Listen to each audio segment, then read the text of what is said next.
या hi friends again welcome back. तो ठीक है, हम देखते हैं फिर से कुछ और प्रॉब्लम्स रिज्यूम करते हैं हमारे डिस्कशन को। ओके, तो हम अम, दो प्रॉब्लम्स और देखते हैं। Okay, just a second. हाँ जी, ओके। तो आई होप आपको दिख रहे होंगे स्क्रीन पे प्रॉब्लम्स।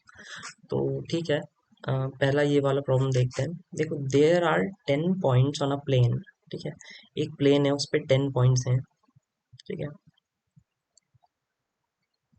कैसे भी हो सकते हैं, देखो ये। अब इसमें जो लिखा है ना कि नो 3 पॉइंट्स आर कोलिनियर, इसका मतलब यार ये होता है कि अगर मान लो, देखो, कोई भी दो पॉइंट है तो उनसे हमेशा एक स्ट्रेट लाइन पास हो सकती है। लेट्स से ये स्ट्रेट लाइन है, मेरी हैंडराइटिंग सीन है, तो उसने कहा है कि नो 3 पॉइंट्स आर कोलिनियर का मतलब अगर दो पॉइंट यहाँ है तो तीसरा पॉइंट यहाँ नहीं होगा, वो यहाँ हो सकता है, यहाँ हो सकता है, पर वो उस लाइन पे नहीं होगा, मतलब। ठीक है, तो ये है इसका मतलब कोलिनियर, मतलब इन द सेम लाइन। ठीक है, तो अब लिखा है कि if lines are joined are form joining these points. अगर भाई 10 पॉइंट को ज्वाइन करके लाइंस बनाई गई तो maximum point of intersection of these lines कितने हो सकते हैं। ठीक है, देखो अगेन मैक्सिमम बोला है तो हमें मैक्सिमम पॉसिबिलिटी निकालनी है। ठीक है, तो देखो यार, 10 पॉइंट से लाइन बनानी है तो देखो, सबसे पहले हमेशा ना एक यूनिट पे जाया करो कि मतलब मिनिमम मुझे एक लाइन कब मिलेगी, उसको निकालो पहले। तो मिनिमम मुझे एक लाइन कब मिलेगी, देखो मुझे हर 2 पॉइंट से एक लाइन मिल जाएगी, मतलब बेसिकली मिनिमम 2 पॉइंट चाहिए एक लाइन के लिए। ठीक है, मतलब every 2 point will give me one line. Okay, तो ठीक है, अब आप, हाँ, तो अब आप निकाल सकते हैं कि जैसे फॉर एग्जांपल 10 पॉइंट्स है मेरे पास, तो अगर 10 में से मैं कोई भी 2 पॉइंट सेलेक्ट करूँ, ठीक है, तो वो मुझे एक लाइन दे सकते हैं। ठीक है, ठीक है, तो 10 C2 मतलब कितना आएगा। ठीक है, 10 C2 आएगा 45। ओके, तो देखो किसी भी लाइन के लिए 2 पॉइंट रिक्वायर है। ठीक है, तो तो ये 2 पॉइंट जो सेलेक्ट करने के तरीके हैं ना, मतलब बेसिकली लेट्स से एक दो तीन चार पाँच, पाँच का एग्जांपल लेते हैं, तो एक लाइन ये बनी, तो वही एक लाइन ये भी तो बनेगी। ठीक है, तो हर 2 पॉइंट का combination let's say A1 B1 C1, तो A1 B1 भी मुझे एक लाइन देगा, पर B1 A1 जो है वो भी सेम लाइन देगा, तो इसलिए ये C आया। ठीक है, और C1 B1 भी एक लाइन देगा जो ये है, तो बेसिकली यही मैंने निकाला है यहाँ पे। ठीक है, ओके, तो ठीक है यार, ये हो गया। अब एक्चुअली मिनिमम मुझे 2 पॉइंट इसलिए चाहिए। अब कुछ लोग सोच सकते हैं कि यार सर एक पॉइंट भी तो काफी एक लाइन के लिए, तो भाई इसकी कोई डायरेक्शन थोड़ी होगी, फिर ये तो इधर उधर कहीं भी हो सकती है, इनफाइनाइट लाइन में हो सकती है उसमें। तो एक पॉइंट का इसलिए कोई मीनिंग नहीं है, एटलीस्ट 2 पॉइंट चाहिए एक डायरेक्शनल लाइन के लिए। ठीक है, तो वो हम यहाँ पे कंसिडर कर रहे हैं। ठीक है, तो ठीक है, तो देखो 2 पॉइंट चाहिए, मतलब 45 लाइन्स तो ये हो गई पॉसिबल 10 पॉइंट से। ठीक है, टेन जब हम 10 C2 से हमने करा, अब मेरी 45 लाइन्स हो गई, तो यार देखो हर एक लाइन ना, हर दो लाइन बेसिकली एक मुझे इंटरसेक्शन देती है। ठीक है, ये तो फिक्स है। कोलिनियर तो ऐसा तो हो नहीं सकता इसके ऊपर आ जाए तो ये बहुत सारे मतलब इनफाइनाइट दे दे, ये तो हो नहीं सकता। ठीक है, और ये केस भी पॉसिबल है कि एक भी ना दे, ये भी पॉसिबल है। बट हमें क्या पूछा है, मैक्सिमम पॉइंट ऑफ इंटरसेक्शन निकालने में, तो मैक्सिमम तो यार दो लाइन एक ही दे सकती है। ठीक है, तो 45 में से अगर मैं 45 जो लाइन्स है उनमें से मैं कोई भी दो लाइन सेलेक्ट करूं, तो वो मुझे एटलीस्ट एक इंटरसेक्शन देगी।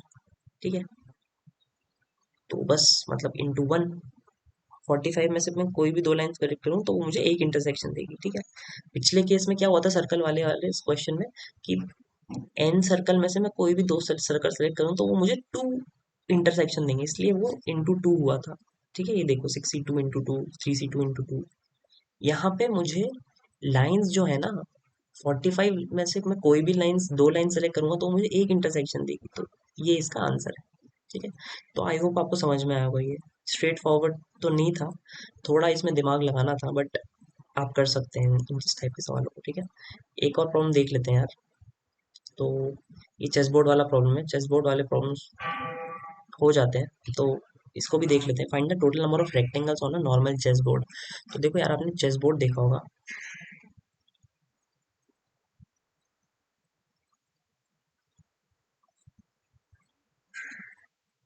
ठीक है। तो एक्चुअली एक दो तीन चार पाँच छः सात आठ, ठीक है। तो यहाँ पे भी 9 लाइन्स होती हैं बेसिकली। तीन चार पाँच छः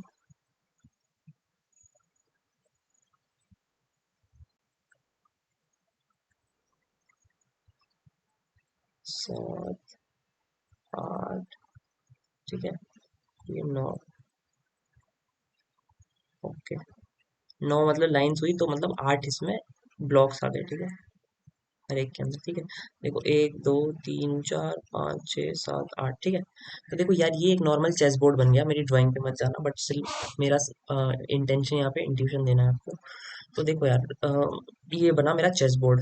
अब मुझे बताना है कि find the total number of rectangles, इसमें कितने रेक्टेंगल पॉसिबल है। तो सबसे पहले तो आपको ये बात ध्यान में रखनी पड़ेगी कि स्क्वायर भी एक रेक्टेंगल है, ठीक है। मतलब ये भी एक रेक्टेंगल है, ये भी एक रेक्टेंगल है, ठीक है। ये भी एक रेक्टेंगल होगा, ठीक है। ऐसे बहुत सारे हो सकते हैं यार। ये भी एक रेक्टेंगल होगा, ठीक है। तो ऐसे कितने रेक्टेंगल पॉसिबल है अब यार। देखो, इसलिए परमुटेशन एंड कॉम्बिनेशन आना जरूरी है। मतलब इस टाइप की अगर प्रॉब्लम सॉल्व करनी है तो मैन्युअली आप नहीं कर सकते, यू नीड अ पैटर्न, ठीक है। तो देखो इसमें क्या पैटर्न है यार, देखो। मतलब सबसे पहले आपको ये देखना है कि मेरा रेक्टेंगल कब बनेगा। तो मेरा रेक्टेंगल जब बनेगा जब मैं वर्टिकल में से कोई भी दो लाइन सेलेक्ट करूं। लेट्स से मैंने ये कर ली, ये कर ली, कोई भी दो कर सकता हूँ मैं, अभी एग्जांपल के लिए ये दो बता रहा हूँ। मतलब इन लाइंस में से ये हॉरिजॉन्टल वाली लाइंस है और ये वर्टिकल वाली लाइंस है, ठीक है। ये मैंने लेट्स से दो लाइन सेलेक्ट करी और मैंने इधर ये दो सेलेक्ट करी, लेट्स से V1 V2, ये H1 H2, अभी ऐसे ही नाम दे दिया मैंने इनको। तो जब भी मैं वर्टिकल से दो लाइन सेलेक्ट कर रहा हूँ, टोटल या 9 लाइन से, याद रखना ब्लॉक्स 8 हैं बट लाइंस 9 है। तो जब भी मैं इन 9 लाइंस में से दो लाइन सेलेक्ट करूंगा, कोई भी, या तो ये दो भी हो सकती है, ये दो भी हो सकती है, ये और ये भी हो सकती है, कुछ भी हो सकती है, कोई भी दो लाइन में सेलेक्ट करूंगा और इधर भी मैं कोई भी दो लाइन सेलेक्ट करूंगा, तो देखो इधर दो लाइन सेलेक्ट करी तो ये आया, और इधर ये लेट्स से ये दो करता तो जो मेरा बन रहा है वो ये बन रहा है। तो it is giving me this, ठीक है, ये जो इससे और इससे मिला था। अब सिमिलरली ऐसे कितने भी बन सकते हैं ना। तो बेसिकली फंडा ये है कि 9 में से भाई कोई भी दो लाइन सेलेक्ट करूंगा वर्टिकल के लिए भी, ठीक है। इंटू 9 में से मैं कोई भी दो लाइन अगर सेलेक्ट करूंगा हॉरिजॉन्टल के लिए भी, तो that will give me, sorry, या, ठीक है। तो that will give me a rectangle, ठीक है।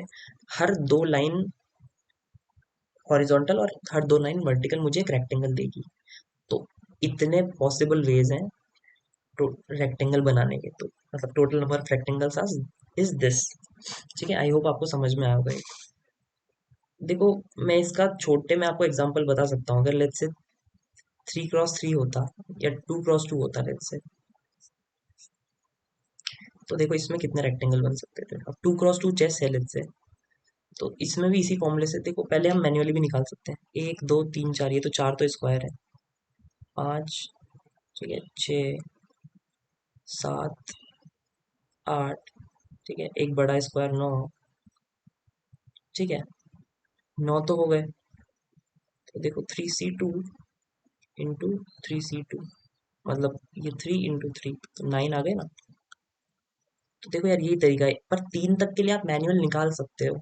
जैसे जैसे प्रॉब्लम स्टेटमेंट बड़ी होती है, आपको ये पैटर्न पता होना चाहिए, या फिर ये जो लॉजिक है कि ये आ कैसे रहा है इसका। मतलब you need to deep dive in the fundamental. तो दिस इज द फंडामेंटल कि if I have n1, if I have n columns and m rows, m sorry lines in the horizontal and m n lines in vertical, तो NC2 × MC2, ये formula याद मत करना, just concept समझना, क्योंकि हर दो line से ही एक रेक्टेंगल बनेगा। ठीक है, तो आई होप मैंने काफ़ी पॉइंट्स बोले और आपको समझ में आए होंगे सारे। ठीक है, तो ठीक है, आई होप यार इंट्यूशन क्लियर है दोनों प्रॉब्लम पे, दोनों अच्छे प्रॉब्लम्स है। ठीक है, दोनों अच्छे प्रॉब्लम्स है, और आई होप आपको समझ में आया होगा। फिर भी डाउट्स रहते हैं तो आप कमेंट्स में पूछ सकते हैं। ठीक है, इतना ही था यार इस वीडियो में, पसंद आई हो तो लाइक कर देना। ठीक है, मिलते हैं नेक्स्ट में। Thank you, have a nice day, bye.